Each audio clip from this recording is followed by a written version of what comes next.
Assalamualaikum warahmatullahi wabarakatuh. Kami dari kelompok 4 yang beranggotakan saya sendiri Olivia Estri Maharani, Restu Amalia Saputri, dan Setiorini. Dengan berjudul Sumber Dana Bank dan Alokasi Dana Bank. Pengertian bank. Bank merupakan suatu lembaga keuangan yang memiliki peranan yang sangat penting dalam sebuah kegiatan ekonomi.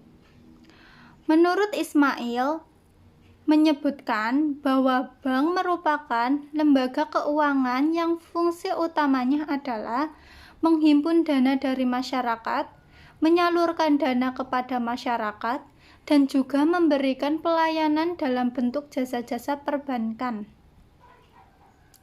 Bank memiliki 3 kegiatan utama, diantaranya 1. Menghimpun dana dari masyarakat dalam bentuk simpanan. Kegiatan menghimpun dana dari masyarakat dikenal dengan istilah funding, yang merupakan kegiatan membeli dana dari masyarakat. 2. Menyalurkan dana kepada masyarakat dalam bentuk kredit. Kegiatan menyalurkan dana kepada masyarakat dikenal dengan istilah lending, yang merupakan kegiatan menjual dana dan berhasil dihimpun dari masyarakat. 3. Memberikan jasa-jasa bank lainnya. Memberikan jasa-jasa bank lainnya dikenal dengan istilah servis, yang merupakan kegiatan penunjang untuk mendukung kelancaran kegiatan menghimpun dan menyalurkan dana. Sumber dana bank. Sumber dana bank adalah usaha bank dalam memperoleh dana dalam rangka membiayai kegiatan operasinya. Sumber dana bank adalah sebagai berikut. 1. Sumber dana yang bersumber dari bank itu sendiri. Dana ini merupakan sumber dana dari modal sendiri, yaitu modal setoran dari para pemegang sahamnya. Pencairan dana yang bersumber dari bank itu sendiri terdiri dari A. Setoran modal dari pemegang saham. Dalam hal ini, pemegang saham lama dapat menyetor dana tambahan atau membeli saham yang dikeluarkan oleh perusahaan. B. Cadangan-cadangan bank. Cadangan-cadangan laba tahun lalu yang tidak dibagikan kepada para pemegang sahamnya. Cadangan ini sengaja disediakan untuk mengantisipasi laba tahun yang akan datang. C. Laba yang belum dibagi. Laba yang belum dibagikan pada tahun yang bersangkutan sehingga dimanfaatkan sebagai modal untuk sementara waktu. 2. Dana yang berasal dari masyarakat luas. Sumber dana ini merupakan sumber dana terpenting bagi kegiatan operasi bank dan merupakan ukuran keberhasilan bank jika mampu membiayai operasinya dari sumber dana ini. Pencairan dana dari sumber dana ini paling dominan dan relatif lebih mahal jika dibandingkan dengan dana sendiri. Sumber penghimpunan dana dari masyarakat luas dapat dilakukan dalam bentuk A. Simpanan giro adalah simpanan pada bank dalam mata uang rupiah maupun asing, yang penarikannya dapat dilakukan setiap saat dengan mempergunakan cek, biliet giro, sarana perintah pembayaran lainnya, atau dengan pemindah bukuan sebagaimana yang diatur dalam ketentuan yang berlaku di bank. Imbalan yang diberikan bank kepada pemilik simpanan giro berupa jasa giro. B. Simpanan tabungan adalah simpanan yang penarikannya hanya dapat dilakukan menurut syarat-syarat yang telah disepakati. Simpanan tabungan tidak dapat diambil dengan menggunakan cek atau bilet giro dan atau alat lainnya yang dapat dipersamakan dengan itu. Imbalan yang diberikan bank kepada pemilik tabungan berupa bunga tabungan. C. Simpanan deposito berjangka adalah simpanan yang penarikannya hanya dapat dilakukan pada waktu tertentu berdasarkan perjanjian dengan nasabah penyimpanan dengan bank. Imbalan yang diberikan bank kepada pemilik deposito berupa bunga deposito. 3. Dana yang bersumber dari lembaga lainnya. Sumber dana ini merupakan sumber dana tambahan jika bank mengalami kesulitan dalam pencairan sumber dana. Pencairan dari sumber dana ini relatif lebih mahal dan sifatnya hanya sementara waktu saja. Dana yang bersumber dari lembaga lainnya dapat diperoleh antara lain: A. Kredit likuiditas dari Bank Indonesia. Kredit yang diberikan Bank Indonesia kepada bank-bank yang mengalami kesulitan likuiditasnya. B. Pinjaman antar bank. Pinjaman antar bank biasanya diberikan kepada bank-bank yang mengalami kalah clearing dari dalam lembaga clearing. C. Pinjaman dari bank-bank luar negeri. Pinjaman yang diperoleh oleh perbankan dari pihak luar negeri. D. Surat berharga pasar uang atau SPBU. Dalam hal ini, pihak perbankan menerbitkan SPBU kemudian diperjualbelikan kepada pihak yang berminat, baik perusahaan keuangan maupun non-keuangan. Pada dasarnya, suatu bank mempunyai 4 alternatif untuk menghimpun dana guna kepentingan usahanya, yaitu 1. Dana sendiri, 2. Dana dari deposan, 3. Dana pinjaman, 4. Sumber dana lainnya. Pengertian alokasi dana bank. Pengalokasian dana adalah menjual kembali dana yang diperoleh dari penghimpunan dana dalam bentuk simpanan. Tujuan bank dari pengalokasian dana adalah memperoleh keuntungan semaksimal mungkin. Dalam mengalokasian dana, pihak perbankan membaginya ke dalam presentase-presentase tertentu sesuai dengan kondisi yang terjadi di dalam perekonomian pada masa sekarang. Misalnya, untuk bidang pertanian diberikan 20%, sedangkan untuk bidang industri diberikan 40%. Dalam hal pengalokasian dananya ke masyarakat, pihak perbankan membebankan bunga dengan persentase tertentu sesuai dengan penetapan harga bunga oleh BI. Untuk saat tahun 2007, BI menetapkan suku bunga untuk pengalokasian dana ke masyarakat berkisar 1% per bulan. Alokasi dana bank. Dana yang berhasil dihimpun oleh bank akan menjadi beban bank apabila dibiarkan saja tanpa penggunaan atau penyaluran dana yang bersifat produktif. Penyaluran dana ini bisa disebut dengan istilah alokasi dana. Pengalokasian dana adalah menjual kembali dana yang diperoleh dari penghimpunan dana dalam bentuk simpanan, sehingga dapat dikatakan bahwa penetapan atau alokasi dana oleh bank mempunyai beberapa tujuan, yaitu 1. Untuk mendapatkan keuntungan semaksimal mungkin. 2. Untuk mempertahankan kepercayaan masyarakat dengan menjaga agar posisi likuiditas tetap aman. Jenis-jenis alokasi dana bank. 1. Cadangan likuiditas. A. Cadangan primer. Prioritas utama dalam mengalokasikan dana untuk memenuhi ketentuan yang ditetapkan oleh Bank Indonesia sebagai pengawas dan pembina bank.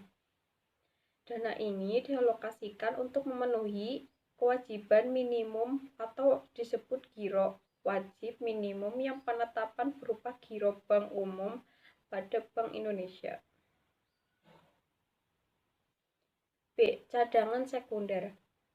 Prioritas kedua di dalam alokasi dana bank adalah penetapan dana-dana ke dalam non-cash liquid asset atau aset liquid yang bukan kas, yang dapat memberikan pendapatan kepada setiap saat, dapat dijadikan uang tunai tanpa mengakibatkan kerugian pada bank. Surat-surat berharga tersebut antara lain: A. Surat berharga pasar uang atau SPBU, B. Sertifikat Bank Indonesia atau SBI, C. Surat berharga jangka pendek lainnya. Tujuan utama dari secondary reserve adalah untuk menjadikan sebagai suplemen atau pelengkap atau cadangan pengganti bagi primary reserve, karena sifatnya yang dapat menghasilkan pendapatan bagi bank. Selain berfungsi sebagai cadangan, secondary reserve dapat memberikan dua manfaat bagi bank, yaitu untuk menjaga likuiditas dan meningkatkan probabilitas bank. Cadangan sekunder atau secondary reserve digunakan untuk berbagai kepentingan, antara lain sebagai berikut. A. Memenuhi kebutuhan likuiditas yang bersifat jangka pendek seperti penarikan simpanan oleh nasabah deposan dan pencairan kredit dalam jumlah besar yang telah diperkirakan. B. Memenuhi kebutuhan likuiditas yang segera harus dipenuhi dan kebutuhan-kebutuhan lainnya yang sebelumnya tidak diperkirakan. C. Sebagai tambahan apabila cadangan primer tidak mencukupi. 3. Kredit. Prioritas ketiga dalam alokasi dana bank adalah penyaluran kredit. Dasar pemikirannya adalah setelah bank mencukupi primary reserve serta kebutuhan secondary reserve-nya atau yang merupakan suplemen bagi primary reserve, bank baru dapat menentukan besarnya volume kredit yang akan diberikan. Dalam praktek perbankan di Indonesia, dalam memperhatikan ketentuan-ketentuan yang ditetapkan Bank Sentral atau Bank Indonesia sebagai pembina dan pengawas bank umum, penentuan besarnya volume kredit. 4. Portfolio investment.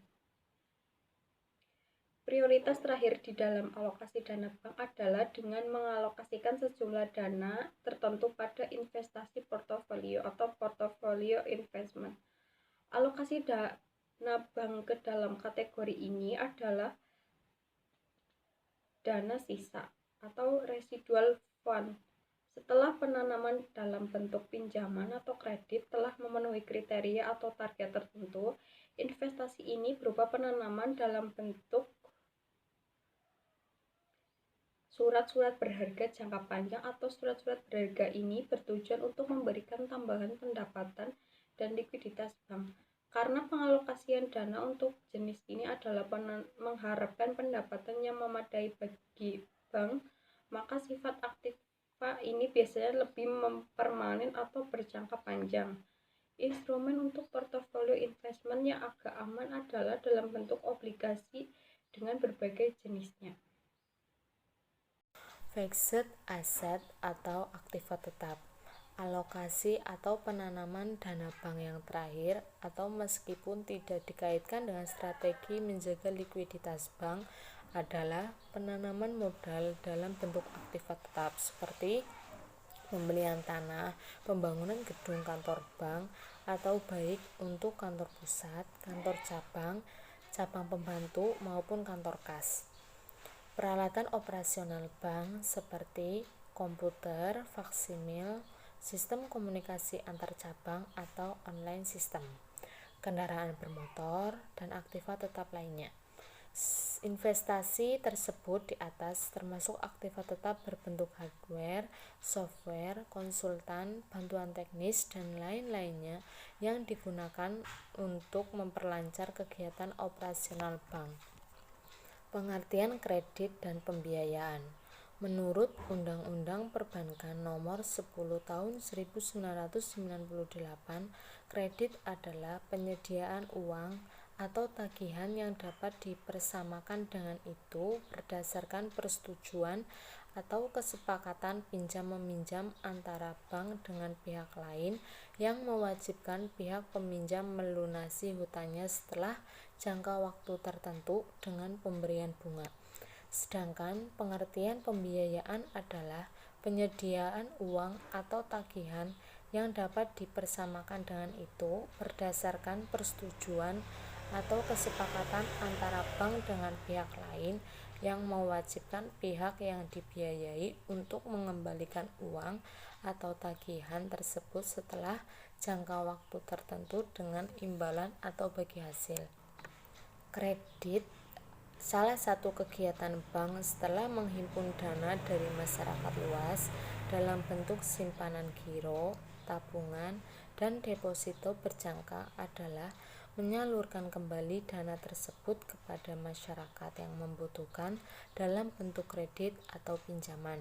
Dengan kata lain, penyaluran dana masyarakat ke dalam bentuk pinjaman atau kredit atau pembiayaan ke masyarakat merupakan apa yang produktif atau tingkat penerimaannya tinggi, tetapi juga mengandung resiko tinggi. Bank mengalokasikan dana yang berasal dari masyarakat dalam bentuk kredit atau pembiayaan ke masyarakat agar bank dapat memperoleh pendapatan dan meningkatkan keuntungan atau laba. Yang selanjutnya yaitu isu terkini sumber dana bank dan alokasi dana bank. Yang pertama yaitu dak fisik untuk sekolah 2021 mencapai 17,7 triliun. Jakarta. Pemerintah akan menyalurkan 17,7 triliun rupiah dana alokasi khusus atau dak fisik untuk sekolah pada tahun ini. Dak ini akan digunakan untuk memenuhi ketuntasan kebutuhan sarana prasarana sekolah dan rehabilitasi. Menteri Pendidikan Kebudayaan atau Mendikbud Nadiem Anwar Makarim mengatakan pada 2021 pemerintah menyediakan dak fisik untuk 31.695 satuan pendidikan di semua jenjang mulai dari PAUD, SD, SMP, SMA, SMK, dan juga SLB. Menurutnya, dana yang dialokasikan tahun ini mencapai 17,7 triliun rupiah. Mendikbud menyampaikan kebijakan yang ditetapkan pada penyaluran dak fisik tahun ini ialah anggarannya akan tidak hanya untuk membuat pagar atau bangunan gedung atau ruang kelas saja, melainkan untuk menuntaskan kebutuhan sarana dan prasarananya dan berbagai macam rehabilitasi sekolah yang dibutuhkan. Pemenuhan dilakukan secara holistik, menyeluruh sesuai dengan kebutuhan sarana dan prasarana masing-masing sekolah. Dan harapannya adalah walaupun sasaran sekolah kita mengecil, tetapi seluruh permasalahan sarana prasarana di sekolah itu tuntas dan selesai, katanya pada sosialisasi kebijakan BOS dan dak fisik 2021 secara daring, Kamis tanggal 25 Februari. Mantan petinggi Gojek ini menjelaskan, menu yang bisa digunakan untuk pemanfaatan dak fisik tidak hanya untuk rehab saja, tetapi juga bisa membangun ruang kelas, ruang perpustakaan, ruang guru, toilet, ruang praktek, UKS, ruang ibadah, dan ruang pembelajaran inklusif. Penyediaan sarana pendidikan juga meliputi untuk semua pengadaan alat laboratorium dan praktek utama dan media pembelajaran termasuk alat TIK, terang alumnus Harvard Business School ini. Yang kedua yaitu penurunan alokasi penempatan dana pemerintah di perbankan dinilai wajar. Kementerian Keuangan menyebutkan penempatan dana pemerintah di perbankan untuk tahun ini menyusut 37,5 triliun rupiah menjadi 29,45 triliun rupiah. Semula pemerintah mengalokasikan stimulus yang bertujuan untuk menyalurkan kredit ini sebesar 66,99 triliun rupiah atau setara dengan realisasi tahun lalu. Ekonom senior Institut Kajian Strategis atau IKS Universitas Kebangsaan Erik Sugandi menilai penurunan alokasi penempatan dana pemerintah di perbankan terbilang wajar, seiring dengan kebutuhan dari perbankan yang nyatanya tidak sebesar seperti rencana pemerintah sebelumnya. Kata Erik, saat ini penyaluran kredit perbankan berlangsung dengan situasi permintaan yang masih lemah, meskipun ekonomi sudah mulai pulih dibanding tahun lalu. Hal ini berkaitan dengan kondisi permintaan terhadap barang dan jasa produk-produk debitur yang masih lemah, sebab daya beli masyarakat masih loyo terpengaruh dampak pandemi virus corona. Karena permintaan kredit yang masih lemah, bank-bank malah meningkatkan penempatan dana di SBN. Saya pikir dana yang dialihkan dari alokasi untuk perbankan ini sebaiknya digunakan untuk kesehatan dan linsos untuk pemulihan daya beli, kata Erik kepada kontan.co.id Kamis tanggal 18 Februari. Di sisi lain, Direktur Jenderal atau Dirjen Perbendaharaan Kementerian Keuangan Andin Hadianto menerangkan, besaran penempatan dana pemerintah di perbankan itu telah menyesuaikan dengan perkembangan prioritas kebijakan Program Pemulihan Ekonomi Nasional atau PEN 2021. Selain itu, juga mempertimbangkan kebutuhan sektor perbankan untuk mendorong pemulihan perekonomian. Andin menyampaikan pemerintah telah menempatkan dana sebesar 10 triliun rupiah ke PT Bank Tabungan Negara Tbk atau BBTN pada Februari 2021 lalu. Sementara sisa anggaran sebesar 19,45 triliun rupiah akan digelontorkan kepada Bank Syariah Indonesia serta 22 Bank Pembangunan Daerah atau BPD. Meskipun suntikan dana ke perbankan tahun lalu lebih minim, pemerintah berharap tetap bisa mendukung akselerasi pemulihan ekonomi nasional dengan tepat sasaran. Bunga yang diberikan pada Bank Umum penerima penempatan dana pada 2021 sebesar 2,84% sampai 2,85%, kata Andin kepada kontan.co.id Kamis tanggal 18 Februari.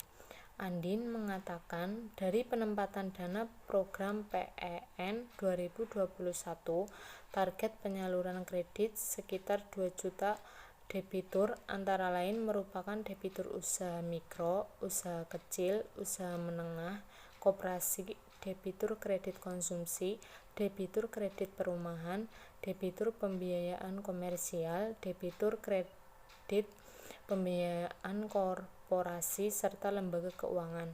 Dampak penempatan dana terhadap perekonomian dapat ditunjukkan beberapa indikator, diantaranya sektor perbankan mengalami peningkatan likuiditas setelah keyakinan masyarakat muncul setelah adanya intervensi pemerintah melalui penempatan dana PEN di Bank Himbara sejak Juni 2020 dan di BPD pada Agustus 2020. Sekian presentasi dari kelompok kami. Wassalamualaikum warahmatullahi wabarakatuh.